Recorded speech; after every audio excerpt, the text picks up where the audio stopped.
ಪಕ್ಷಿಯಾಗಿದ್ರೆ ಅದರ ಹಾಡಿನ ಅನುಭವ ಜೀವನವನ್ನೆಲ್ಲ ತುಂಬಿತು. ಆದರೆ ಪಕ್ಷಿ ಒಂದು ಪ್ರಾಣಿಯಾಯಿತು ಅಂದರೆ ಏನದಾವಲ್ಲ, ನೆಲದ ಮೇಲೆ ನಡೆಯುವ ಪ್ರಾಣಿ ಆಯಿತು ಅಂದರೆ ಅದರ ವೈಭವನೇ ಹೋಗ್ತದ. ಯಾವ ಪ್ರಾಣಿ ಹಾಡ್ಯದ ಹೇಳಿ? ಏನು ಸಿಂಹ ಹಾಡ್ಯದೋ, ಏನು ಹುಲಿ ಹಾಡ್ಯದೋ? ಆದರೆ ಪಕ್ಷಿಗಳು, ಸಣ್ಣ ಸಣ್ಣ ಸುಂದರ ಪಕ್ಷಿಗಳು ಏನು ಹಾಡ್ಯಾವ, ಏನು ಹಾಡ್ತಾ ಇದ್ದಾವ? ಎಲ್ಲಿವರೆಗೆ? ಹುಟ್ಟಿನಿಂದ ಸಾವಿನ ಕೊನೆಯ ಕ್ಷಣದವರೆಗೆ ಹಾಡ್ತಾನೆ ಇರ್ತಾವ. ಅಂದ್ರೆ ಜೀವನ ಎಷ್ಟು ಅದ್ಭುತ ಇರಬೇಡ. ನಾವು ಎಲ್ಲಿ ಮರಿತೇವಿ ಅಂದ್ರೆ ಇದು ಜೀವನವನ್ನು ಅದ್ಭುತ ಮಾಡ್ತದ ಅನ್ನೋದೇ ಮರೆತು ಹೋಗ್ತದೆ. ಆ ಬಳಿಕ ಸಂಖ್ಯೆಗೆ ಬಹಳ ಮಹತ್ವ ಶುರುವಾಗ್ತದೆ. ನಾನು ಎಷ್ಟು ನೋಡಿದೆ, ಎಷ್ಟು ಕೇಳಿದೆ, ಎಷ್ಟು ಗಳಿಸಿದೆ, ಎಷ್ಟು ಉಳಿಸಿದೆ, ಇದಕ್ಕೆ ಪ್ರಾಧಾನ್ಯತೆ ಯಾವಾಗ ಬಂತೋ ಬದುಕಿನ ಅದೇನಂದದ ಅಲ್ಲ, ಅದು ಹೋಗಿ ಬಿಡ್ತದ, ಕಳಿನೇ ಹೋಗ್ತದ. ಅದನ್ನ ತರೋದು ಯಾವುದು ಅಂದ್ರೆ ಭಾವ. ಅದನ್ನೇ ಆತ ಹೇಳೋದು. ಭಾವ ಹೆಂಗದೆ? ಭಾವ ಅದ್ಭುತದ. ಈಗ ಸಾಮಾನ್ಯ ಬದುಕನ್ನ ಅಸಾಮಾನ್ಯ ಮಾಡೋದೇ ಭಾವ. ಅಷ್ಟೇ ಅಲ್ಲ, ಇನ್ನೊಂದಿಷ್ಟು ಭಾವ ಪವಿತ್ರವಾಯಿತು ಅಂದ್ರೆ ಅದು ದೈವತ್ವವನ್ನು ತಂದು ಕೊಡ್ತದೆ, ದಿವ್ಯಗೊಳಿಸ್ತದೆ ಜಗತ್ತನ್ನ, ಜಗತ್ತಿನ ಅನುಭವಗಳನ್ನು. ಜಗತ್ತಿನ ಅನುಭವಗಳು ಮಧುರವೂ ಇರಬೇಕು, ಅಷ್ಟೇ ಅಲ್ಲ ದಿವ್ಯ ಇರಬೇಕು, ಎರಡೂ ಇರಬೇಕು. ಇದೆಲ್ಲ ಪವಿತ್ರ ಪವಿತ್ರ ಅನ್ನಿಸ್ತಾ ಇರಬೇಕು. ಇದೆಲ್ಲ ಮಧುರ ಮಧುರ ಮಧುರ ಅನ್ನಿಸ್ತಾ ಇರಬೇಕು. ಹಾಗಿದ್ದಾಗ ಬದುಕು ಸಾರ್ಥಕ ಆಯಿತು ಅಂತ ಅದರ ಅರ್ಥ. ಬದುಕಿನ ಉದ್ದೇಶವೇ ಈ ಅನುಭವ.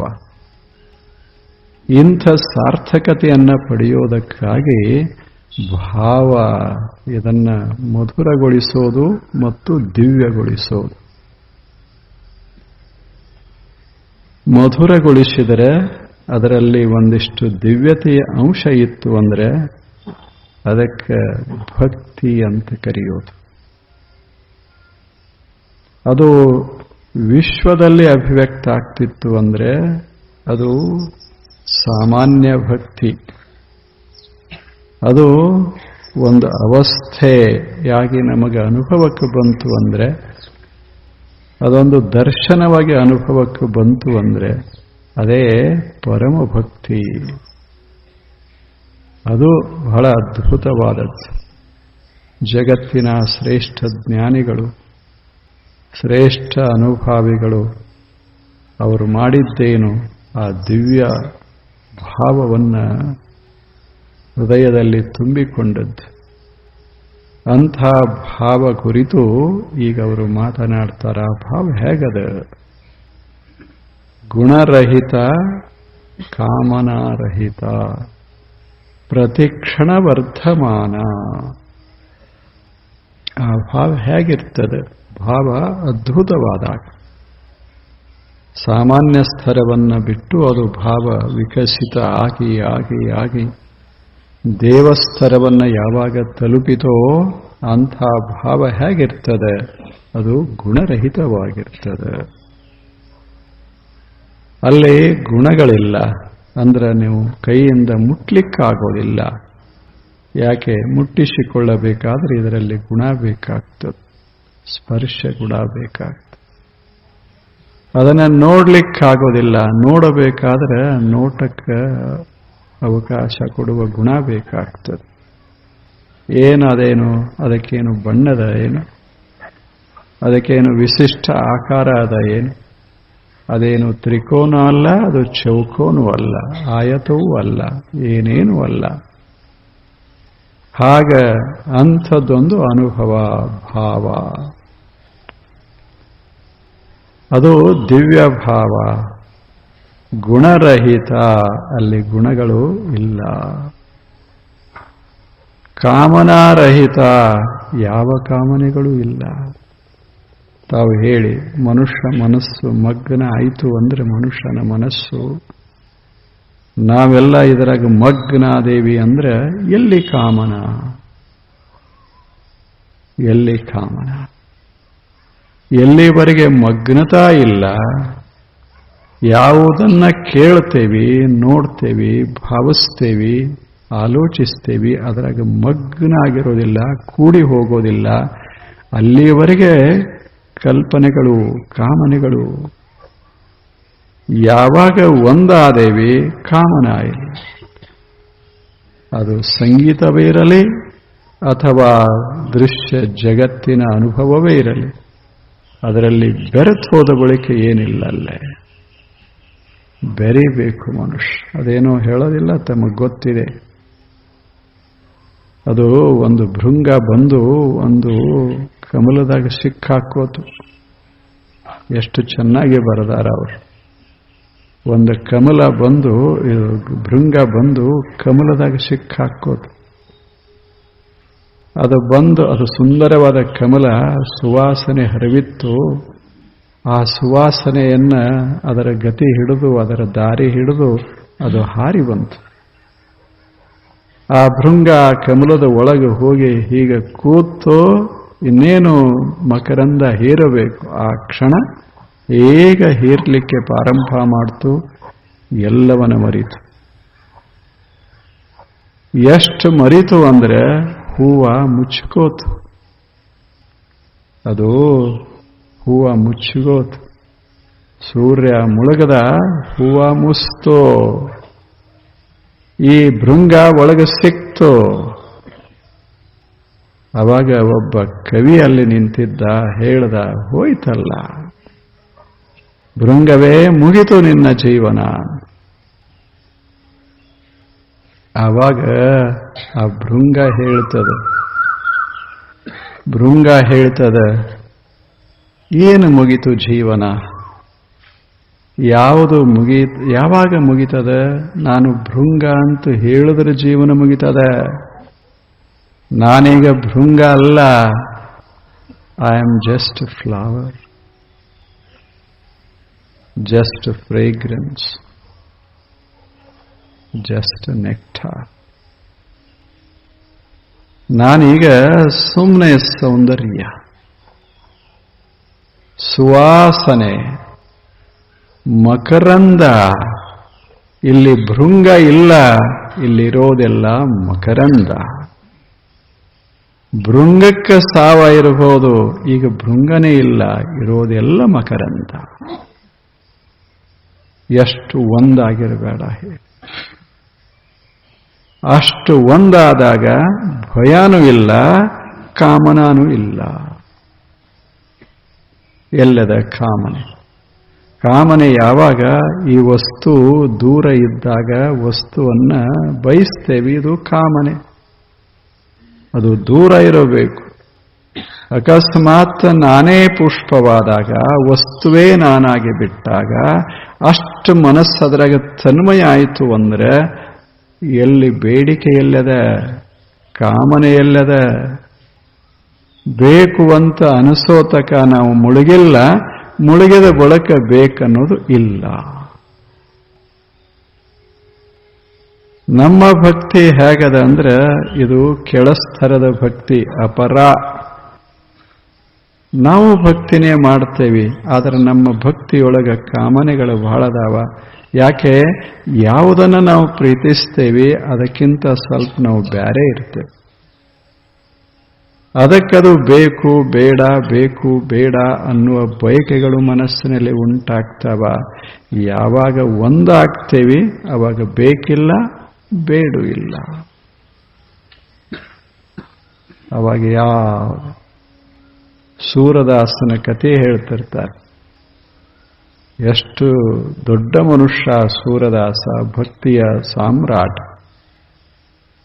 ಕಣ್ಣಿರಲಿಲ್ಲ, ಅವನದು ಜೀವನ ಬಾಲತನದಿಂದಲೂ ಕಣ್ಣಿರಲಿಲ್ಲ, ಕಣ್ಣು ಹೋಗಿದ್ದು. ಕಣ್ಣು ಹೋದ ಬಳಿಕ ಎಲ್ಲರೂ ಉಪೇಕ್ಷಾ ಮಾಡ್ತಾರೆ. ಅವಾಗ ಮನಸ್ಸಿಗೆ ಬಹಳ ನೋವಾಗ್ತದೆ. ಆದರೆ ಆ ಮನುಷ್ಯ ಸೂರದಾಸ ಕಣ್ಣು ಇರಲಿಲ್ಲ. ಆ ಬಳಿಕ ಶುರುವಾಯಿತು, ಒಳಗಣ್ಣ ತೆರೆಯಕ್ಕೆ ಶುರು ಮಾಡಿದ. ಹೊರಗಣ್ಣಿಗೆ ಏನು ಕಾಣೋದಿಲ್ಲವೋ ಅದು ಒಳಗಣ್ಣಿಗೆ ಕಾಣಕ್ಕೆ ಶುರುವಾಯಿತು. ಬೇಕು ಹಾಗೆ ಮನುಷ್ಯನಿಗೆ ಬರೇ ಎರಡು ಕಣ್ಣಂತಲ್ಲ, ಒಳಗೊಂದಿಷ್ಟು ಸುಂದರವಾದ ಕಣ್ಣ. ನಮ್ಮ ಸಾಮ್ರಾಜ್ಯವನ್ನು ನಾವೇ ಸೃಷ್ಟಿಸುವ ಕಣ್ಣ, ನಮ್ಮ ಸಾಮ್ರಾಜ್ಯವನ್ನು ನಾವೇ ನೋಡುವ ಕಣ್ಣ. ಅಂಥದೊಂದು ಸೂರದಾಸನಲ್ಲಿ ತೆರೀತು. ಆ ಬಳಿಕ ಹೊರಗೆ ಯಾರು ಏನಂತಾರ ಇದು ಹೋಯಿತು. ಅವನಿಗೆ ಕಾಣಲಿಕ್ಕೆ ಪ್ರಾರಂಭ ಆಯಿತು. ಏನು? ಕೃಷ್ಣ. ಕೇಳಲಿಕ್ಕೆ ಪ್ರಾರಂಭ ಆಯಿತು. ಕೊಳಲ. ಏನು ಕಥಾನಕ. ಸೂರದಾಸ ಹಾಡಿದ ಹಾಡಿದ ಹಾಡಿದ ಹಾಡಿದ. ಸೂರದಾಸನ ಹಾಡುಗಳು, ಸೂರದಾಸ ಒಂದೇ ಕಡೆ ಇದ್ದ. ಸೂರದಾಸನ ಹಾಡುಗಳು ಉತ್ತರ ಭಾರತದೊಳಗೆಲ್ಲ ಹೀಗೆ ಹರಿತಾ ಇತ್ತು. ಹೂವ ಒಂದೇ ಕಡೆ ಇರ್ತದೆ, ಸುವಾಸನೆ ಬಹಳ ಕಡೆ ಹರಿತದೆ. ಸೂರದಾಸ ಒಂದ ಕಡೆ ಇದ್ದ. ಆತನ ಹಾಡುಗಳು, ಭಕ್ತಿಯ ಸೌರಭವನ್ನು ಹೊತ್ತ ಹಾಡುಗಳು ಹರಿತಾ ಇದ್ದು ಎಲ್ಲ ಕಡೆ. ಜನ ಹಾಡ್ತಿದ್ರು, ತನ್ಮಯರಾಗ್ತಿದ್ರು. ಕಣ್ಣೊಳಗೆ ಏನಿರ್ತಿರ್ಲಿಲ್ಲ, ಬರೀ ಕೃಷ್ಣ. ಒಂದು ಸಲ ಏನಾಯಿತು ಅಂದ್ರೆ, ಕೃಷ್ಣ ದರ್ಶನ ಕೊಟ್ಟ ಅಂತ. ಸುಮ್ಮನೆ ಕಥೆ ಕೇಳುವಂಗ ಸುಮ್ಮನೆ ಮಜಾ ಇರುತ್ತೆ. ದರ್ಶನ ಕೊಟ್ಟ. ಕಣ್ಣ ಬಂದು ನೋಡ್ದ. ಅದ್ಭುತ ಕೃಷ್ಣ ದರ್ಶನ. ಎಲ್ಲ ನೀಲ ನೀಲ ನೀಲ ನೀಲ ಶ್ಯಾಮ. ಅದನ್ನು ನೋಡ್ದ. ಆ ಬಳಿಕ ಕಣ್ಮುಚ್ಚಿದ. ಕೃಷ್ಣನೇ, ಇನ್ನು ಮ್ಯಾಲ ಏನೂ ನೋಡುವ ಅವಶ್ಯಕತೆ ಇಲ್ಲ. ಕೃಷ್ಣ ಹೇಳ್ದ, ಇರ್ಲಿ ನಿನಗೆ ಕಣ್ಣ, ಜಗತ್ತನ್ನು ನೋಡುವ. ಏನು ಅವಶ್ಯ ಇಲ್ಲ. ಈಗ ನೋಡಬೇಕು ಅನ್ನೋದು ಉಳಿಲಿಲ್ಲ. ಏನಾದರೂ ಕೇಳಬೇಕನ್ನೋದು ಉಳಿಲಿಲ್ಲ. ಏನನ್ನಾದರೂ ಗಳಿಸಬೇಕನ್ನೋದು ಹೋಯಿತು. ಸೂರದಾಸ ಅಂತಾನ, ಕೃಷ್ಣನೇ ಒಳಗ ಕೃಷ್ಣ, ಹೊರಗೆ ಕೃಷ್ಣ. ಈಗ ಸೂರದಾಸ ಇಲ್ಲ. ಸೂರದಾಸನೇ ಇಲ್ಲಾದ ಬಳಿಕ ಇನ್ನು ಕಾಮನೆಗಳೇನು ಬಂದು. ಕೃಷ್ಣನೇ, ನೀನು ಕಣ್ಣೂ ಕೊಡಬೇಡ, ಏನೂ ಕೊಡಬೇಡ. ನಾನೀಗ ಮಾಧುರ್ಯ, ನಾನೀಗ ಮಧುರತೆ, ಅದು ಅವಿನಾಶಿ ಮಧುರತ. ನಾನೀಗ ಅಮೃತ, ನಾನು ನಿರ್ಭಯ. ಏನ ಮಾತುಗಳು ನೋಡಬೇಕು. ಸೂರದಾಸ ಯಾವಾಗ ತುಂಬುತ್ತೋ ಅಲ್ಲಿಗೆ ಮುಗಿತು. ಗುಣರಹಿತ, ಕಾಮನಾರಹಿತ. ಏನು ಬಯಸೋದದ? ನಾವು ಯಾಕೆ ಬಯಸ್ತೇವಿ ಅಂದ್ರೆ, ದೇವಾಲಯಕ್ಕೆ ಹೋಗಿ ಹೀಗೊಂದು ದೀಪ ಹಚ್ಚಿ ಯಾಕೆ ಬಯಸ್ತೇವಿ? ದೇವರ ಅಲ್ಲೇ, ನಾವು ಇಲ್ಲೇ. ಅದಕ್ಕೆ ಇಲ್ಲೇ ನಾವು ಎಂದರೆ ಆ ದೇವರನ್ನ ಕಣ್ಣಲ್ಲೇ ಹಾಕ್ಕೊಂಡು ಮನಸ್ಸಿನಾಗ ತುಂಬಿದ್ದಿಲ್ಲ. ದೇವರೇ, ನೀನು ಇಲ್ಲೇ ಇರಬೇಕು. ನಾನೇ ನಿನ್ನ ಹತ್ತಿರ ಬರ್ತೇನೆ, ಒಂದು ದೀಪ ಹಚ್ತೇನೆ, 2 ಹಣ್ಣು, ಒಂದು ನೈವೇದ್ಯ ಹಿಡಿತೇನೆ, 1-2 ಪುಷ್ಪಗಳು, ಮತ್ತೇನ್ರೆ ಬೇಕಿದ್ರೆ ಹೇಳು, ಕೊಡ್ತೀನಿ. ಆದರೆ ನೀನು ನನ್ನೊಳಗೆ ಬರಬೇಡ. ನಾನು ಇರುವಲ್ಲಿ ನೀ ಬರಬೇಡ. ನೀರಲ್ಲಿ ಬರ್ತೀನಿ ಇವಾಗೊಮ್ಮೆ ಬೇಕಾದಾಗ. ಅಲ್ಲಿ ದೇವರು ಬೇರೆ, ನಾನು ಬೇರೆ. ಆದ್ದರಿಂದ ವಸ್ತುಗಳು ಬೇಕು ಬೇಡ ಅನ್ನುವ ಕಾಮನ. ಹೇಳಿ, ಅವಾಗ ಕಾಮನೆ ಬೇಕನ್ಸಕ್ ಶುರುವಾಗ್ತದೆ. ಅದರಾಗ ಯಾವಾಗ ಮಗ್ನ ಆದೇವಿ, ಏನು ಬೇಕು ಏನು ಬೇಡ ಹೇಳಿ. ಇಷ್ಟೆಲ್ಲ ಇರುವಾಗ ಇನ್ನು ಬೇಕೇನು? ಏನು ಬೇಕು ಹೇಳಿ? ವಸ್ತುಗಳ ಮಹತ್ವದವೋ ಅಥವಾ ಜೀವನದಲ್ಲಿ ಅನುಭವ ಮಹತ್ವದ್ದು? ಯಾವುದು ಮಹತ್ವದ್ದು? ಅನುಭವನೇ ತೆಗೆದು ಹಾಕಿದ ಬಳಿಕ ಬರೇ ವಸ್ತುಗಳು ಏನು ಮಾಡ್ತಾವ? ಮನೆಯಲ್ಲಿ ಸಕ್ಕರೆ ಚೀಲದ ಮೇಲೆ ಚೀಲ, ಟನ್ನ ಅಷ್ಟು ಸಕ್ಕರೆ ಒಳಗ ಮನ್ಯಾಗೆಲ್ಲ ತುಂಬ್ಯಾನ. ಆದ್ರೆ ಒಂದು ದಿವಸ ಒಂದು ಸಕ್ರಿಯ ಹಳ್ಳ ಎಲ್ಲಿ ನಾಲಿಗೆ ಮೇಲೆ ಹಾಕೊಂಡಿಲ್ಲ. ಯಾಕೆ? ಹಾಕಿದ ಅಂದ್ರೆ ಹೊಕ್ಕನ. ಏನು ಟನ್ ತಗೊಂಡರೆ ಏನು ಮಾಡೋದು ಹೇಳಿ? ಸಕ್ಕರೆ ಮಹತ್ವದ್ದಲ್ಲ, ಒಂದು ಕ್ಷಣದ ಅನುಭವ.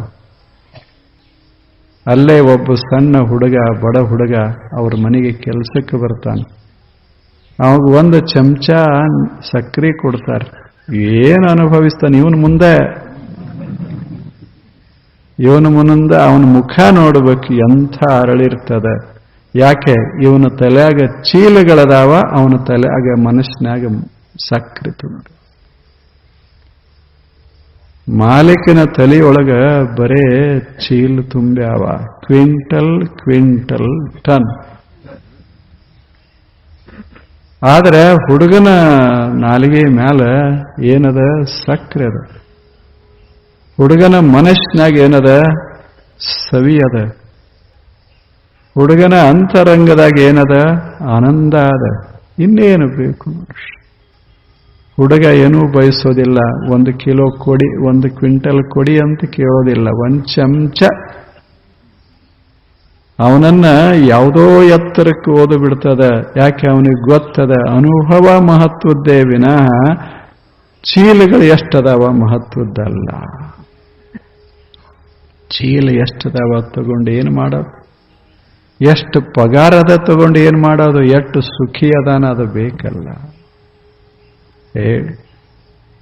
ಎಷ್ಟಿದ್ದರ್ರಿ ನಮ್ಮ ಮನೆಗಳು ಅಲ್ಲೊಂದು ಇಲ್ಲೊಂದು. ಮುಂಬೈದಾಗ ಒಂದು ಬಂಗ್ಲೆ ಅದ, ಕಲ್ಕತ್ತಾದಾಗ ಒಂದದ, ದಿಲ್ಲ್ಯಾಗ ಒಂದದ, ಚೆನ್ನೈದಾಗ ಒಂದದ, ಬೆಂಗಳೂರಾಗ, ಹೈದರಾಬಾದ್ದಾಗ ಒಂದು ಕಟ್ಟೋದ ನಡೆದದ. ಆದರೆ ಇವ ಮಾತ್ರ ತಿರುಗಾಡ್ತಾ ಇದ್ದಾನ ಅಷ್ಟೇ. ಎಷ್ಟು ಮನೆ ಇದ್ದರೆ ಏನು? ಸಂಖ್ಯಾ ಅಲ್ಲ. ಒಂದರೆ ಮನ್ಯಾಗ ತಣ್ಣಗೆ 4 ವರ್ಷ ಅದಾನೇನು? ಏನೂ ವಿಚಾರ ಮಾಡದೆ ಆರಾಮದ ಅಂತ ಒಂದರೆ. ಮತ್ತು ಎಷ್ಟು ಪ್ಲಾನ್ ಹಾಕಿ ಕಟ್ಟಿರ್ತಾನ. ಅದೇನು ಕಮಲದಾಗ ಒಂದು ಮನೆ ಎಬ್ಸಿರ್ತಾನ, ಇವ ಮಾತ್ರ ಕೆಸರಾಗ ಇರ್ತಾನ. ಏನು ಮಾಡೋದು? ಎಷ್ಟು ಆಶ್ಚರ್ಯ! ಜೀವನ ಅಂದರೆ ಏನು? ಎಣಿಸೋದೇನು? ಗುಣಿಸೋದೇನು? Life is not just addition and multiplication. ಬರೀ ಇದ ಏನು? ಜೀವನ ಅಂದ್ರೆ ಪ್ರವಾಹ. ಅಲ್ಲೇ ಹೇಳ್ತಾನೆ, ಕಾಮನಾರಹಿತಂ ಅವಿಚ್ಛಿನ್ನಂ. ಮುಂದಿಂದಿದು ಪ್ರತಿಕ್ಷಣ ವರ್ತಮಾನಂ. ಹಂಗ ಬೆಳೀತಾ ಇರಬೇಕು. ಅವಿಚ್ಛಿನ್ನ. ಕೊನೆಗೆ ಹೇಳೋದು ಅವಿಚ್ಛಿನ್ನ, ಸೂಕ್ಷ್ಮತರ ಅನುಭವ ರೂಪ. ಅದು ಭಕ್ತಿ ಅದ. ಅವಿಚ್ಛಿನ್ನ ಅಂದ್ರೆ ಹರಿತಾ ಹರಿತಾ ಹರಿತಾ ಹರಿತಾ ಇರ್ತದೆ. ಎಲ್ಲೂ ಅದು ನಿಲ್ಲೋದಿಲ್ಲ, ಅವಿಚ್ಛಿನ್ನ ಆಗ್ತಾ ಇರ್ತದೆ. ಒಂದು ಹೊಳೆ ಹರಿದಂಗ. ಏನು ಮಹಾಬಳೇಶ್ವರದಾಗ ಒಂದು ಹೊಳೆ ಹೋಗಿ ನೋಡ್ರಿ ನೀವು, ಕೃಷ್ಣಾ ನದಿ ಶುರುವಾಗ್ತದಲ್ಲ ಮಹಾಬಳೇಶ್ವರದ ಗುಡ್ಡದಾಗ. ಎಷ್ಟದ ಅದನ್ನ ನೀವು ಕುಡಿದು ಬಿಡ್ಬೋದು. ಅಷ್ಟೇ ಅದ. ಅಲ್ಲಿರೋದೇ ಒಂದು ಬೊಗಸು ಸಣ್ಣಾಗಿ ನೀರು ಬರ್ತಿರ್ತದೆ. ಒಬ್ಬ ಮನುಷ್ಯ ಕುಡಿದು ಜಗತ್ತಿಗೆ ತನ್ನ ಚರಿತ್ರ ಬರೆಸಿಬಿಡ್ಬೋದು. ನಾ ಕೃಷ್ಣಾ ನದಿಯನ್ನ ಕುಡಿದು ಬಿಟ್ಟೆ. ಸುಳ್ಳೇನು? ಕುಡ್ದಾನೆ. ಆದರೆ ಕೃಷ್ಣ ನಿಂತಿಲ್ಲ. ಬೊಗಸಿ ಕೃಷ್ಣ ಅಲ್ಲ, ಹರಿತಿರ್ತದ. ಹರಿವು ಕೃಷ್ಣ. ಅಲ್ಲಿಂದ ಏನು ಶುರು ಮಾಡ್ತದೆ? ಎಲ್ಲರೇ ನಿಲ್ತದೇನು? ನಾವು ಡ್ಯಾಮ್ ಕಟ್ಟಬಹುದು. ಡ್ಯಾಮ ತುಂಬಿ ತುಂಬಿ ಮತ್ತೆ ಹರಿಯಕ್ಕೆ ಶುರು ಮಾಡ್ತದೆ. ಏನು ಕಟ್ಟಿದ್ರೂ ಅದು ನಿಲ್ಲೋದಿಲ್ಲ. ಹಂಗ ಹರ್ಕೋತಿರ್ತದೆ. ಹರಿತದಂತ ಅದಕ್ಕೆ ನದಿ ಅಂತಾರೆ. ಅದು ನಿಂತು ಅಂದ್ರೆ ಕೆರಿ ಆಗ್ತದ ಅಷ್ಟೆ. ಅವಿಚ್ಛಿನ್ನ ಹಾಗೆ ಹರಿದು ಸಾಗರದವರೆಗೆ ಸಾಕ್ತಾನೆ ಇರ್ತದೆ. ಹಂಗ ಇದೇನು ಶ್ರೇಷ್ಠವಾದ ಭಕ್ತಿ ಭಾವ ಅದ, ಸುಮ್ಮನೆ ಹರಿತಾ ಇರಬೇಕಷ್ಟೆ. ಹರಿಬೇಕು, ನಿಲ್ಲಬಾರದು. ಯಾವುದೋ ಗುಡಿಗೋ ಅಥವಾ ಯಾವುದೋ ಪುಸ್ತಕಕ್ಕೋ ಅಥವಾ ಯಾವುದೋ ಒಂದು ವಸ್ತುವಿಗೋ ಯಾವುದೋ ಮಂತ್ರಕ್ಕೋ ನಿಲ್ಲಬಾರದು. ಹರಿತಾ ಸುಮ್ಮನೆ ಹರಿತಾ ಇರಬೇಕು. ಅವಿಚ್ಛಿನ್ನಂ, ಎಷ್ಟು ಚೆನ್ನಾಗಿದೆ. ಅವಿಚ್ಛಿನ್ನಂ, ವಿಚ್ಛಿನ್ನ ಆಗೋದಿಲ್ಲದ.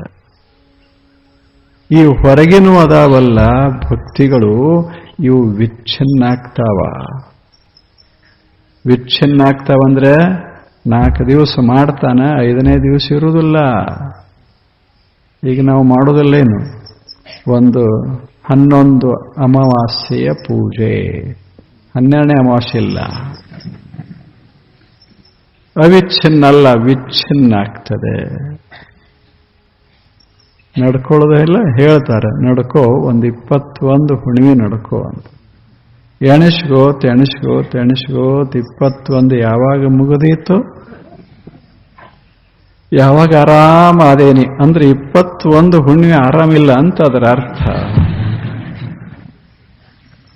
ಎಷ್ಟು ವಿಚಿತ್ರ. ನಮ್ಮ ಜೀವನೆಲ್ಲ ಬರೇ ಈಗ ಭಕ್ತಿ ಮಾಡ್ತೇವಿ ಇಲ್ಲಂತಲ್ಲ, ಆದರೆ ನಮ್ಮ ಭಕ್ತಿ ಸ್ವಲ್ಪ ಅದೇನೋ ಅಂತಾರಲ್ಲ ಸಾಂದರ್ಭಿಕ ಭಕ್ತಿ.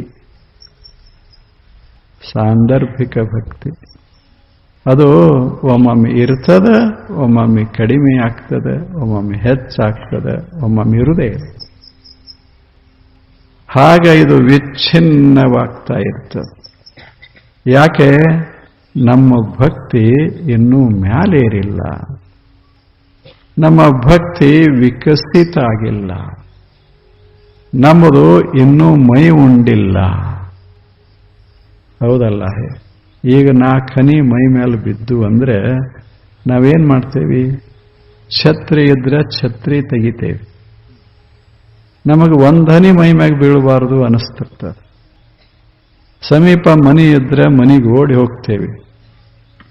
ಆದ್ರೆ ಒಬ್ಬ ಹುಡುಗ ತೋರ್ಸ್ಕೊಂಡ ಬಿಟ್ಟಿರ್ತಾನ. ಅವ ಎಲ್ಲಿ ಮನಿಗೆ ಹೋಗಬೇಕು, ಛತ್ರಿ ಹಿಡಿಬೇಕು ಅನಿಸೋದಿಲ್ಲ. ಅವನಿಗೆ ಆ ಬಯಕೆ ಇರೋದಿಲ್ಲ. ಯಾಕೆ? ಮಸ್ತಾಗಿ ತೋರಿಸ್ಕೊಂಡಿರ್ತಾನೆ. ಇಲ್ಲೇನು ನೀವೆಲ್ಲ ತೋರಿಸ್ಕೊಂಡವ್ರೆ, ಮುಪ್ಪಿನವರು. ಈಗಿನ ಹುಡುಗರು ತೋರಿಸ್ಕೊಳ್ಳೋದಲ್ಲ, ಹಿಂದಿನವರು ತೋರಿಸ್ಕೊಳ್ಳೋರು. ಅವರೆಲ್ಲ ಹಿಂಗೆ ರಸ್ತಾದಾಗ ಆಡಿದವ್ರೆ. ಮಳೆ ಬಂತು ಅಂದ್ರೆ ಒಂದು ಹುಡುಗ ಒಳಗಿರ್ತಿದ್ದಿಲ್ಲ, ಹೊರಗೆ ಬರ್ತಿದ್ದ. ಈಗ ಮಳೆ ಬಂತು ಅಂದ್ರೆ ವಾಪು ಹೊರಗಿರುವುದಿಲ್ಲ, ಎಲ್ಲ ಒಳಗೆ ಇರ್ತದೆ. ಅದಕ್ಕೆ ಮಳೆ ಇವರಿಗೆ ಬ್ಯಾಡಾಗ್ಯದ ಕಾಣಿಸ್ತದ.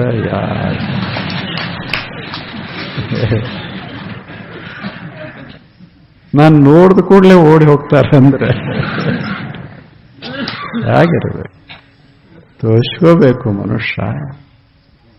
ಮೈ ಮೇಲೆ 4 ಹನಿ ಹಿಂಗೆ ಬೀಳ್ತಿರ್ಬೇಕು. ಅವಾಗ ಜೀವನ ಸಮೃದ್ಧವಾಗ್ತದೆ. ಹೆಂಗ ತೋರಿಸ್ಕೊಂಡು ಹುಡುಗ ಎಲ್ಲರೇ ಹೋಗಬೇಕು ಮಾಡಬೇಕಂತ ಇರುವುದಿಲ್ಲ. ಅವ ಮಳೆ ಬೀಳ್ತಾ ಇರಬೇಕು, ನಾನು ಮಳೆಗ ನಿಂತಿರಬೇಕು ಅನಿಸ್ತದೆ. ವಿಚ್ಛಿನ್ನ ಆಗೋದಿಲ್ಲ. ನಮ್ಮದು ಛತ್ರಿ ಮನಿ ವಿಚ್ಛಿನ್ನ ಮಾಡ್ತಾವ. ಹಂಗಿರಬೇಕು ಮನುಷ್ಯ ಆರಾಮ್. ಒಮ್ಮೇನು ಆಯ್ತೋ ಅದು ಸುಮ್ಮನೆ ಹರಿತಾ ಹೊರಟಿರಬೇಕು. ಯಾವ ಮೂರ್ತಿ ಮಹತ್ವದ್ದಲ್ಲ, ಭಕ್ತಿ ಮಹತ್ವದ್ದಲ್ಲ. ಯಾವ ದೇವರು ಪ್ರಶ್ನೆ ಅಲ್ಲ, ಭಕ್ತಿ. ಯಾವ ಹೂವಾದ್ರೆ ಏನಾಯಿತು? ಎಲ್ಲ ಹೂಗಳು ಸುಂದರವೇ. ಫ್ಲವರ್ಸ್ ಆರ್ ಫ್ಲವರ್ಸ್ ಅಲ್ಲವೇನು ಹೇಳಿ? ಹಾಗೆ ದೇವರೇನು ದೇವರು ಅಷ್ಟೇ. ನಾವು ಎಷ್ಟು ಭಾಗ ಮಾಡೀವಿ ಅದರ. ಒಳಗಿನ ದೇವರು ಹೊರಗಿನ ದೇವರು, ಎಷ್ಟು ಮಜಾ. ಒಳಗಿನ ದೇವರು ಹೊರಗೆ ಹೋಗಬೇಕು, ಹೊರಗಿನ ದೇವರು ಒಳಗೆ ಬರಬೇಕು. ಹಾಡ ಅಲ್ಲಿಂದ ದೂರದ ದೇವರು, ಸಮೀಪದ ದೇವರು, ನಮ್ಮ ಮನೆ ದೇವರು, ಅವ್ರ ಮನೆ ದೇವರು, ಏನು ಮಜಾ ಮಜಾ ಮಜಾ ಮಾಡಿದೆ. ನಮ್ಮ ಭಕ್ತಿ ಅದಕ್ಕೆ ಖಂಡಿತ ಖಂಡಿತ ವಿಚ್ಛಿನ್ನ ಆಗ್ತಾ ಇರ್ತದೆ. ನಮ್ಮ ಪ್ರೇಮ, ಪರಮ ಪ್ರೇಮ, ದೈವ ಪ್ರೇಮ ವಿಚ್ಛಿನ್ನವಾಗ್ತಾ ಇರ್ತದೆ. ಆದರೆ ಆದದಲ್ಲ, ದಿವ್ಯ ಪ್ರೇಮ ವಿಚ್ಛಿನ್ನ ಆಗೋದಿಲ್ಲ. ವಸ್ತು ಯಾವುದಿದ್ರೇನು ಆ ಪ್ರೇಮ ವಿಚ್ಛಿನ್ನ ಆಗೋದಿಲ್ಲ. ಆ ಬಳಿಕ ಮುಂದೆ ಹೇಳ್ತಾನೆ, ಸೂಕ್ಷ್ಮತರಂ, ಅದು ಬಹಳ ಸೂಕ್ಷ್ಮದ. ಸ್ಥೂಲ ಪ್ರೇಮ ಬೇರೆ, ಸೂಕ್ಷ್ಮ ಪ್ರೇಮ ಬೇರೆ. ಸ್ಥೂಲ ಪ್ರೇಮ ಅಂದ್ರೆ ಹೊರಗೆ ನಾವು ಲಕ್ಷ ದೀಪ ಹಚ್ಚದೇವಿ, ಕೋಟಿ ಬಿಲ್ವಾರ್ಚನೆ ಮಾಡದೇವಿ, ಇವೆಲ್ಲ ಸ್ಥೂಲ. ಇದು ಭಕ್ತಿನೇ. ಇಷ್ಟರೇ ಕೊಡ್ತಾನಲ್ಲ, ಇದು ಭಕ್ತಿನೇ. ಆದರೆ ಇದು ಲಕ್ಷ ಎಣಿಕೆಯ ಭಕ್ತಿ, ಕೋಟಿ ಎಣಿಕೆಯ ಭಕ್ತಿ. ಅಕಸ್ಮಾತ್ ಅವನ ಇಚ್ಛೆ ಪೂರೈಸದೇ ಇದ್ರೆ ನಾವು ಹೇಳೋದೇನು, ಎಲ್ಲೋ ಸಂಖ್ಯಾ ತಪ್ಪಿರಬೇಕು. ಲಕ್ಷ ಅಂತ ಹೇಳಿದೆಯಲ್ಲ, ಒಂದು ಯಾವುದರ ಕಡಿಮೆ ಇರಬೇಕಾದ್ರೆ ಮುಗಿತು, ಲಕ್ಷ ಹೋಯ್ತು. ಒಂದ ದೀಪ ಕಡಿಮೆ ಆಗಿ ಲಕ್ಷ ದೀಪ ಅನ್ನೋದು ಹೋಯ್ತು. ಅದಕ್ಕೆ ನಿನಗೆ ಫಲ ಸಿಗಲಿಲ್ಲ ಅಂದ್ರು. ಹೇಳೋರು ಎಷ್ಟು ಚಂದ ಹೇಳ್ತಿರ್ತಾರೆ, ಅವರು ಉಳ್ಕೋತಾರೆ, ಯಾವುದೂ ಹೊಣೆ ಹೊರೋದಿಲ್ಲ. ಸ್ವಲ್ಪ ಸೂಕ್ಷ್ಮವಾಗಿ ಹೇಳಿರ್ತಾರೆ, ನೋಡು ನೀನು ಇಂಥ ತಾರೀಖ, ಇಂಥ ಸಮಯ, ಇಷ್ಟು ಸೆಕೆಂದಿಗೆ ನೀನು ಇದನ್ನು ಮಾಡಬೇಕು. ಸ್ವಲ್ಪ ಹೆಚ್ಚು ಕಡಿಮೆ ಆದರೆ ಅದು ಫಲ ಕೊಡೋದಿಲ್ಲ. ಮತ್ತೆ ಹೆಚ್ಚು ಕಡಿಮೆ ಆಗೇ ಆಗ್ತದೆ, ಅದು ಫಲ ಕೊಡೋದೇ ಇಲ್ಲ. ಎಷ್ಟು ಚಂದದ. ಇದಕ್ಕೆ ಸ್ಥೂಲ ಭಕ್ತಿ ಅಂತ ಕರೀತಾರೆ. ಇದು ಸ್ಥೂಲ, ಕಣ್ಣಿಗೆ ಕಾಣುವಂಥದ್ದು. ಹೂವಿಡೋದು, ಹಣ್ಣಿಡೋದು, ಹಣ ಇಡೋದು, ಎಲ್ಲ ಇಡೋದು, ಇದು ಸ್ಥೂಲ. ಇಲ್ಲಿಯೂ ಅದ, ಇಲ್ಲಿಯೂ ಭಕ್ತಿ ಅದ. ಆದರೆ ಅಂಥದಿದು ಎದ್ದು ಕಾಣಿಸ್ತದ ಹೊರಗೆ. ಬಹಳ ವೈಭವದ ಪೂಜೆನ ನಡೀತಾವ, ಸಾಮಾನ್ಯ ಪೂಜೆನ ನಡೀತಾವ. ವೈಭವದ ಪೂಜೆ ಇತ್ತು ಅಂದ್ರೆ ದೇವರು ಬಹಳ ದೊಡ್ಡದು ಅನ್ನೋದಲ್ಲ. ಏನು ಭಕ್ತಿ ಅವ್ರದ್ದು, ಎಂಥ ಭಕ್ತಿ! ಏನು ಮೊನ್ನೆ ಪೂಜಾ ಮಾಡಿಸಿದ್ರು, ಲಕ್ಷಗಟ್ಟಲೆ ಖರ್ಚು ಮಾಡಿದ್ರು. ಪೂಜಾ ಮಾಡಿಸಿದ್ರು ಅನ್ನೋದು ಮಹತ್ವದಲ್ಲ, ಲಕ್ಷಗಟ್ಟಲೆ ಖರ್ಚು ಮಾಡಿದ್ರು. ಅಲ್ಲಿ ಲಕ್ಷ ಮಹತ್ವದಲ್ಲ, ಖರ್ಚು ಬಹಳ ಮಹತ್ವದ್ದದ.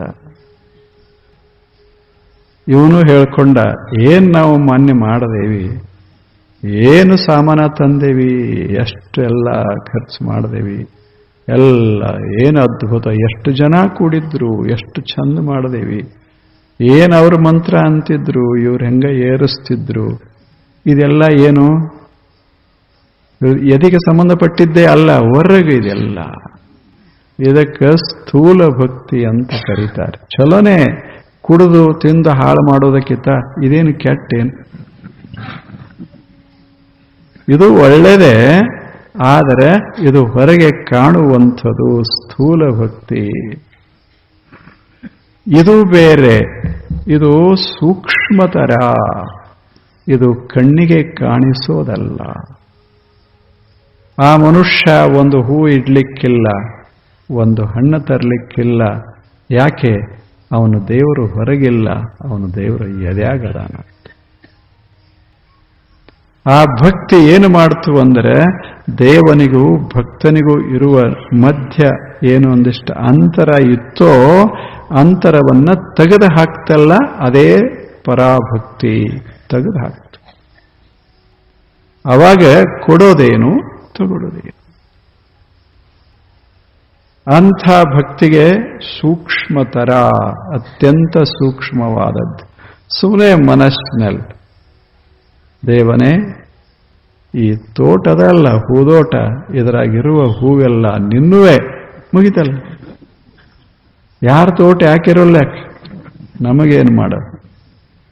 ಆದ್ರೆ ಆ ತೋಟದ ಹೂ ತಂದು ಹಿಂಗೆ ಕೊಡಬೇಕಂತ ಹಾದೇವಿ ಅಂದ್ರೆ ಅವಂದು ತಕರಾರು. ಅಲ್ಲಿಂದ ಅದಕ್ಕೆ ಬೆಲೆ, ಇಷ್ಟೆಲ್ಲ ಮಾಡುವುದರಾಗ ಆ ಭಕ್ತಿ ಅದು ಏನಾಗ್ತದೆ? ಸಣ್ಣದಾಗ್ತದೆ. ಇವು ವಸ್ತು ದೊಡ್ಡವಾಗ್ತಾವ, ಭಕ್ತಿ ಪಾಪ ಸಣ್ಣದಾಗಿ ಹಿಂಗ ನವಿತಾ ಇರ್ತದೆ. ಆದರೆ ಇಲ್ಲಿ ಹಂಗಲ್ಲ, ವಸ್ತು ಮರೆ ಆಗ್ತಾವ, ಭಕ್ತಿ ಮೈ ಉಣ್ತದೆ, ಭಕ್ತಿ ಮನಸ್ಸನ್ನ ತುಂಬುತ್ತದೆ.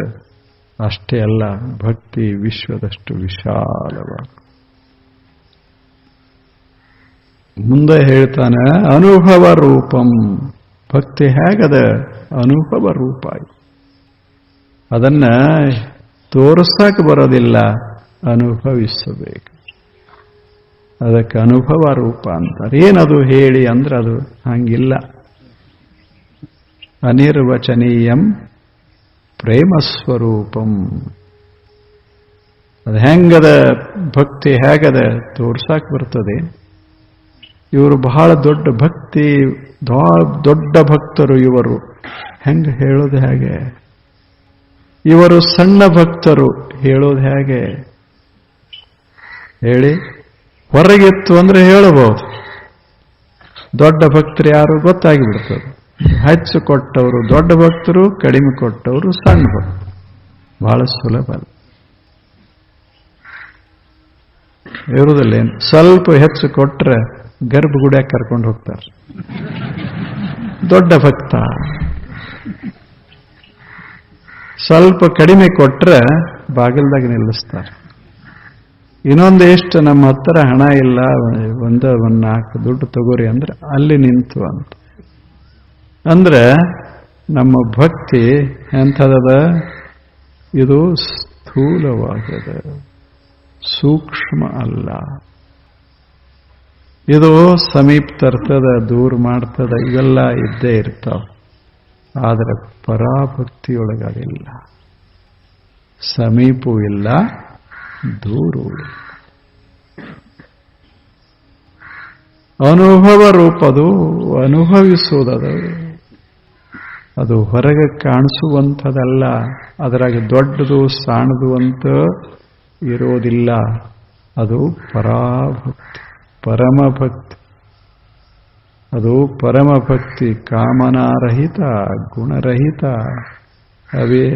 ಪ್ರತಿಕ್ಷಣ ವರ್ಧಮಾನ, ಅವಿಚ್ಛಿನ್ನ, ಅತ್ಯಂತ ಸೂಕ್ಷ್ಮ.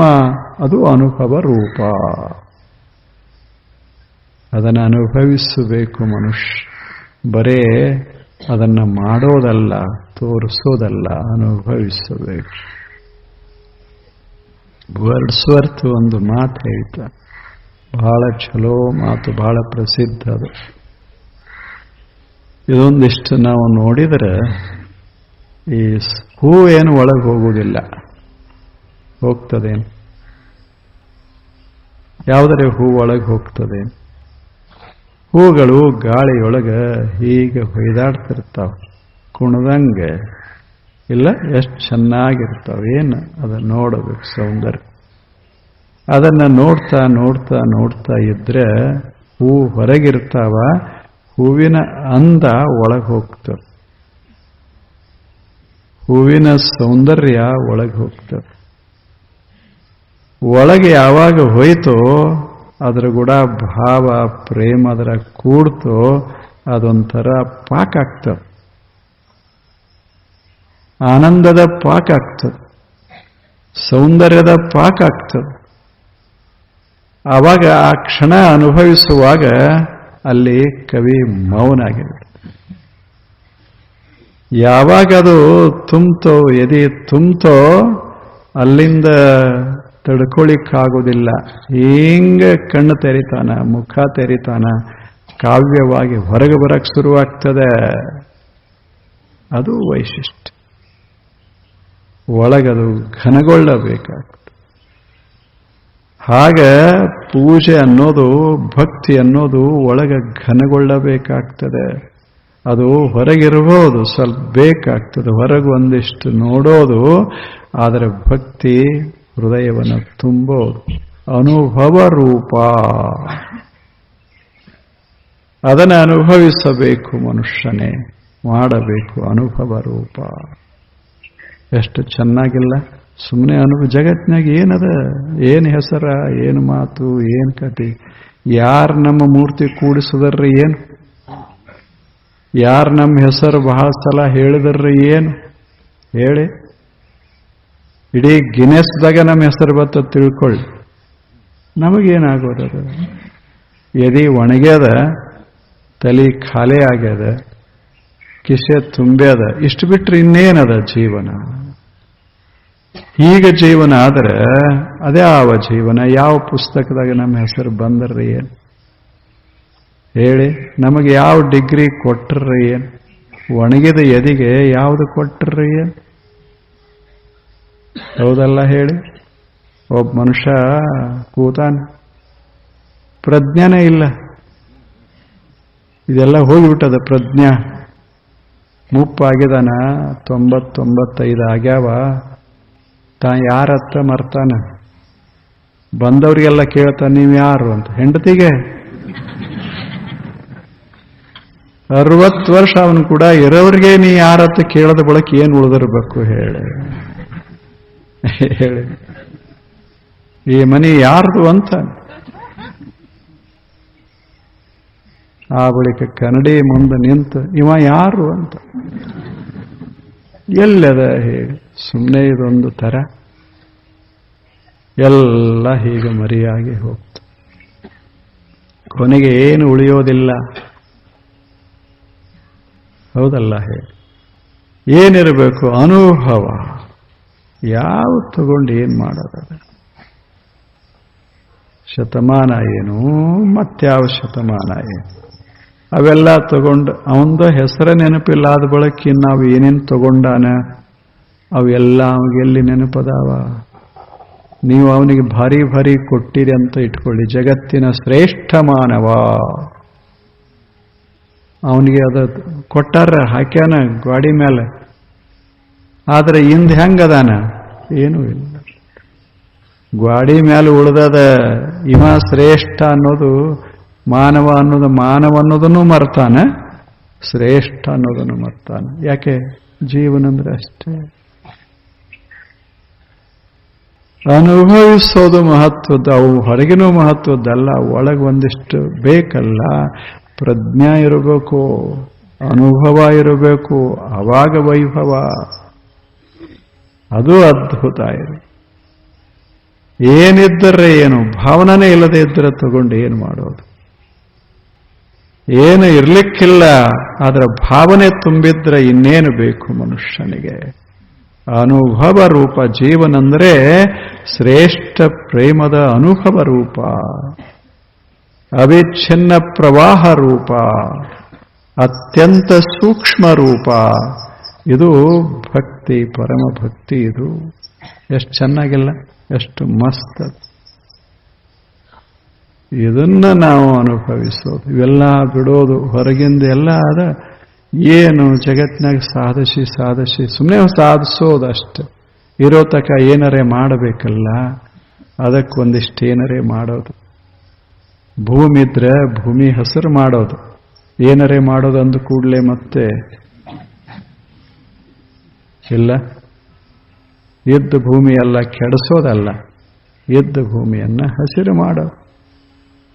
ಏನರೇ ಮಾಡೋದಂದ್ರೆ, ಕಸ ಇತ್ತಂದ್ರೆ ಸ್ವಚ್ಛ ಮಾಡೋದು. ಇವೆಲ್ಲ ಏನರೇ ಮಾಡೋದು. ಈಗ ಒಂದು ಭವ್ಯ ಬಿಲ್ಡಿಂಗ್ ಕಟ್ಟದ ಅಂತ ತಿಳ್ಕೊಳ್ಳಿ, ಹೊರಗೂ ಕಸ ಹೊಡೆದಿಲ್ಲ, ಒಳಗೂ ಕಸ ಹೊಡೆದಿಲ್ಲ. ಏನರೇ ಮಾಡ್ಯಾನ, ಆದ್ರೆ ಉಪಯೋಗ ಇಲ್ಲ, ಕಸ ತುಂಬ್ಯಾದ. ಇದು ಮಾಡ್ದಂಗಲ್ಲ. ಒಬ್ಬ ಮನುಷ್ಯ ಬರ್ತಾನೆ, ಒಂದು ಸಣ್ಣ ಗುಡಿಸ್ಲಾ ಕಟ್ತಾನೆ, ಒಳಗೆ ಕಸ ಹೊಡಿತಾನೆ, ಹೊರಗೊಂದು ತೋಟ ಮಾಡ್ತಾನೆ. ಹೊರಗೆಲ್ಲ ಹಸಿರ, ಒಳಗೆಲ್ಲ ಸ್ವಚ್ಛ. ಇದು ಮಾಡು. ಇರೋ ತಕ ಒಂದಿಷ್ಟು ಚಲೋ ಚಲೋ ಕೆಲಸ ಮಾಡಿಕೊಂಡು ಆ ಬಳಿಕ ಒಳಗೇನು ಮಾಡಬೇಕು ಅಂದ್ರೆ ಅನುಭವ. ಅನುಭವ ರೂಪಂ ಯಾವುದು? ಅದೇನದಲ್ಲ, ಅನಿರ್ವಚನೀಯಂ ಪ್ರೇಮ ಸ್ವರೂಪಂ ಅನುಭವ ರೂಪಂ. ಅದು ಅನುಭವದ ರೂಪ. ಅನುಭವಿಸಬೇಕು ಮನುಷ್ಯ. ಇಂದ ಮನೆಗೆ ಹೋಗ್ತಿರಲ್ಲ, ಅನುಭವಿಸೋ. ಏನು ಅನುಭವಿಸೋದು? ಏನದ ಅದನ್ನು ಅನುಭವಿಸೋದು. ನಮ್ಮ ಮನ್ಯಾಗ ಯಾರೂ ಇಲ್ಲ ಅಂತ ಇಟ್ಕೊಳ್ಳಿ, ಏನು ಮನೆ ಎಷ್ಟು ಶಾಂತ ಹಿಂಗೆ ಅನ್ನೋದು. ಮನ್ಯಾಗ ಜನ ಇದ್ರೆ ಏನು ವೈಭವ, ಜನರ ವೈಭವ, ಏನು ಮಕ್ಕಳು ಮರಿ ಅಂಥದಿಂಥದ್ದು ಬಂಧು ಬಾಂಧವರು ಮನೆ ತುಂಬಿಬಿಟ್ಟದ ಹಿಂಗನ್ಬೇಕು. ತುಂಬದಾಗ ಖಾಲಿ ಇದ್ದಿದ್ದು ನೆನೆಸ್ಕೊಳ್ಳೋದು, ಖಾಲಿ ಇದ್ದಾಗ ತುಂಬುದು ನೆನೆಸ್ಕೊಳ್ಳೋದ್ರೆ ತಲೆ ಕಾಯಕ್ಕೆ ಶುರುವಾಗ್ತದೆ. ಅದು ಕಲಾದ ಅನುಭವ ರೂಪ ಏನದ ಅದನ್ನು ಸುಮ್ಮನೆ ಹಿಂಗೆ ಅನುಭವಿಸ್ತಾ ಇರಬೇಕು. ಅವಾಗದು ಜೀವನ. ಅನುಭವ ಬಿಟ್ಟರೆ ಜೀವನ ಇಲ್ಲ. ಇನ್ನ ವಸ್ತುಗಳನ್ನು ಬಿಟ್ಟರೆ ಜೀವನ ಸ್ವಲ್ಪ ಇರಬಹುದು, ಅನುಭವ ಬಿಟ್ಟರೆ ಏನದು? ಪ್ರತಿ ಕ್ಷಣ ವರ್ಷದ ಕೊನೆಯವರೆಗೆ ಅಂದ್ರೆ ನಮ್ಮ ಆಯುಷ್ಯದ ಕೊನೆಯವರೆಗೆ ನಾವೇನು ಮಾಡಬೇಕು ಅಂದ್ರೆ ಸುಮ್ಮನೆ ಅನುಭವಿಸ್ತೇವೆ. ಏನದ ಅದಕ್ಕೆ ಮನೆಗೆ ಹೋಗಿಂದ ಏನ್ ನಮ್ಮ ಮನೆ ಹಿಂಗನ್ರಿ ಅದೇ ಅನುಭವ. ಏನು ಮನೆ ಎಲ್ಲ ಕಟ್ಟೇವಿ ಎಷ್ಟು ಖರ್ಚು ಮಾಡಿ ಕಟ್ಟೇವಿ, ಒಂದು ದಿವಸ ತಣ್ಣಗಿಲ್ಲ ಮನೆ. ಅವ್ರು ಮಾಡಿಸ್ಯಾರ, ಇವ್ರು ಮಾಡಿಸ್ಯಾರ, ಇಲ್ಲ ಅನ್ನೋದಿಲ್ಲ. ಮತ್ತೆ ಯಾರು ಮಾಡಿಸಿದವ್ರು? ಇವರು ಗೆಳೆಯವ ಮಾಡಿಸ್ಯಾನ, ಇವ್ರ ಸಹೋದರ ಅವನೇ ಮಾಡಿಸಾವ, ಇವ್ರ ಅಣ್ಣ ತಮ್ಮ ಇಲ್ಲೇ ಅದಾರ ಸಮೀಪ, ಅವ್ರಿಗೆ ನಮ್ಮನ್ನು ಕಂಡ್ರೆ ಹಾಗೆ ಬರುವುದಿಲ್ಲ, ಅದಕ್ಕೆ ಮಾಡಿಸ್ಯಾರ. ಅವನು ಹಂಗ ಅಂತಾನ, ಇವ ಮಾಡಿಸ್ಯಾನ ನಮಗ.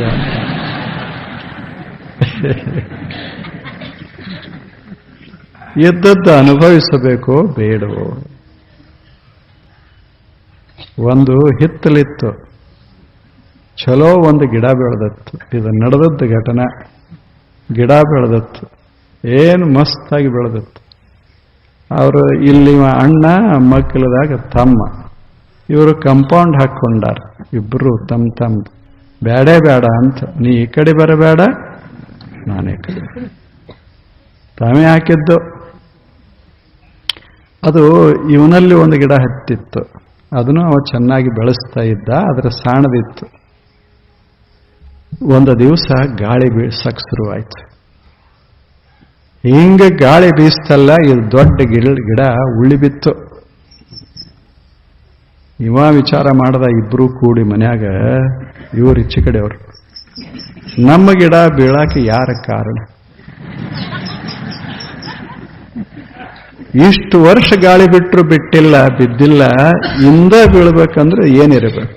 ಇವ ಮಾಡಿಸ್ತಾನ ನಮಗೆ ಇಲ್ಲ?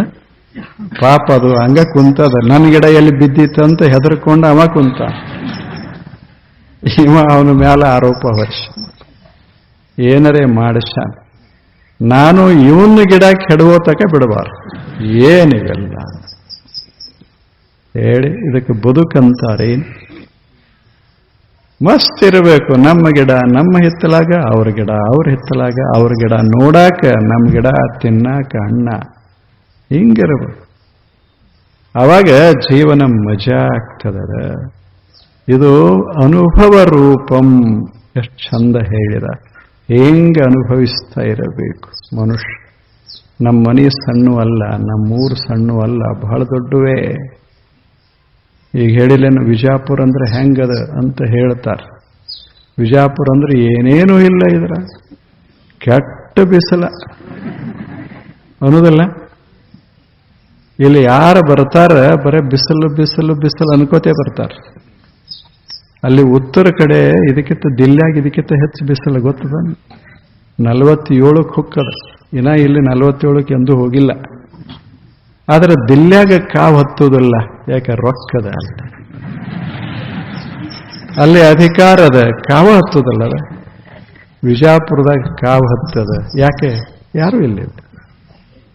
ಮಸ್ತ್ ಗಾಳಿ ಬೀಸ್ತದ, ಸುಂದರ ಬಿಸಿಲು ಬೀಳ್ತದ. ಅವಾಗ ಒಮ್ಮೆ ಇವಾಗ ಒಮ್ಮೆ ಒಂದಿಟ್ಟು ತಂಪು ಮಳೆ ಆಗ್ತದ. ಇಲ್ಲೇನು ಅನುಭವಿಸಬೇಕು ಮನುಷ್ಯ ಇರೋದನ್ನ. ಮತ್ತು ವಿಜಾಪುರ ಎಂಥ ಪ್ರಸಿದ್ಧ ನಿಮಗೆ ಗೊತ್ತಿರಬೇಕು. ನಿನ್ನೆ ಹೇಳಿದ್ರಲ್ಲ ಒಬ್ರು, ವಿಜಾಪುರ ಅಂದ್ರೆ ಇದು 2ನೇ ಭಾಸ್ಕರಾಚಾರ್ಯರ ಊರ. ಬಹಳ ದೊಡ್ಡ ಇದಕ್ಕೆ ಬೆಲೆ ಅದ. ಅದು ನೀವು ವಿಶ್ವಕೋಶ ಅಂತದ, ಕಲ್ಚರಲ್ ಎನ್ಸೈಕ್ಲೋಪೀಡಿಯಾ ಅಂತದ ಬಹಳ ದೊಡ್ಡ ಗ್ರಂಥಗಳವು. ಅದರಲ್ಲಿ ಭಾಸ್ಕರಾಚಾರ್ಯರನ್ನ ಕುರಿತು ಅವರು ಹೇಳ್ತಾರೆ. ಅವರು ಹುಟ್ಟಿದ್ದು ಎಲ್ಲಿ ಅಂದರೆ ವಿಜಯಪುರ ಅಂತ ಅವ್ರು ಹೇಳ್ತಾರೆ. ಅದು ಸತ್ಯ ಸುಳ್ಳು ಪ್ರಶ್ನೆ ಅಲ್ಲ. ಅಕಸ್ಮಾತ್ ಇದು ಇತ್ತು ಅಂದರೆ ಭಾಸ್ಕರಾಚಾರ್ಯ ಶ್ರೇಷ್ಠ ಗಣಿತಜ್ಞ, ಡಿಫರೆನ್ಷಿಯಲ್